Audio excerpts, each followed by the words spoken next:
En conseil pratique, chers téléspectateurs, nous allons découvrir le concept de l'orientation des bâtiments. Comment un bon choix d'orientation de bâtiment peut affecter la lumière et la ventilation naturelle à l'intérieur du bâtiment. C'est tout de suite.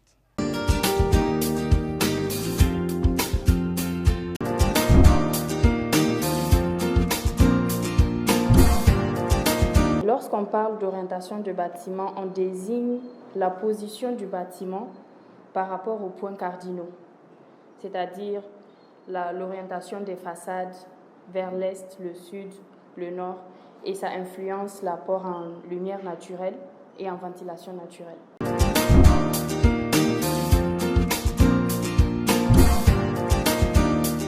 L'orientation des bâtiments influence sur l'apport en quantité et l'intensité de la lumière naturelle. Oui, par exemple, lorsqu'on oriente une façade vers l'est, ça apporte plus de lumière vers l'est ou le sud. Mais lorsqu'on l'oriente vers l'ouest, ça apporte moins de lumière et beaucoup plus de chaleur. La ventilation, c'est pareil.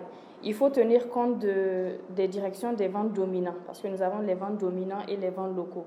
Lorsqu'on oriente bien les façades d'un bâtiment, nous avons cet avantage de profiter des vents dominants d'un pays ou bien des vents locaux.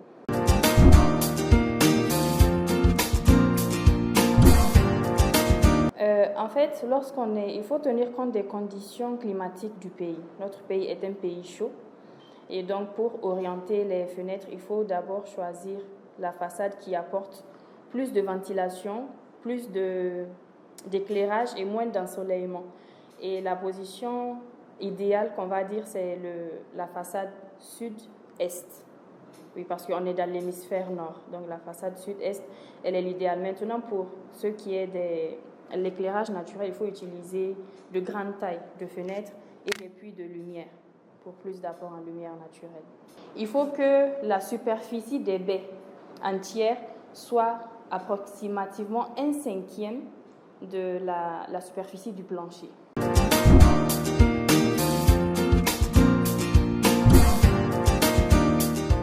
Oui, l'efficacité énergétique et l'orientation des bâtiments, ça se corrèle parce que lorsqu'on oriente bien un bâtiment, on a moins de pertes et beaucoup plus de performance.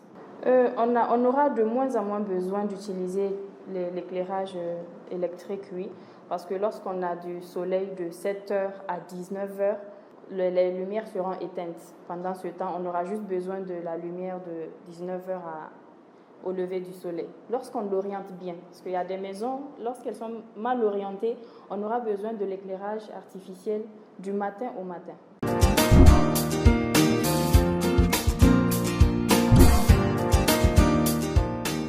Les grandes erreurs à éviter, c'est surtout de ne pas ignorer les conditions climatiques de notre pays, de ne pas le confondre à des pays froids ou des pays côtiers. Nous avons un pays sahélo-saharien très chaud.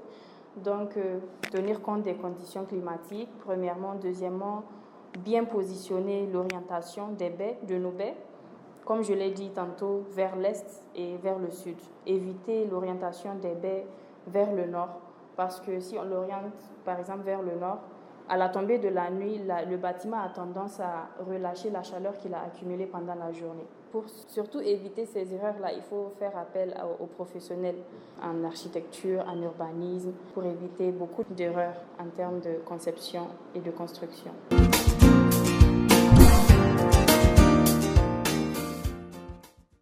Voilà l'essentiel de cette édition de l'émission Archiculture, chers téléspectateurs. Merci de l'avoir suivi. Prochain rendez-vous dans 2 semaines. N'oubliez pas que vous pouvez retrouver l'intégralité de ce numéro sur nos plateformes via les adresses qui s'affichent en bas de votre écran. Portez-vous bien.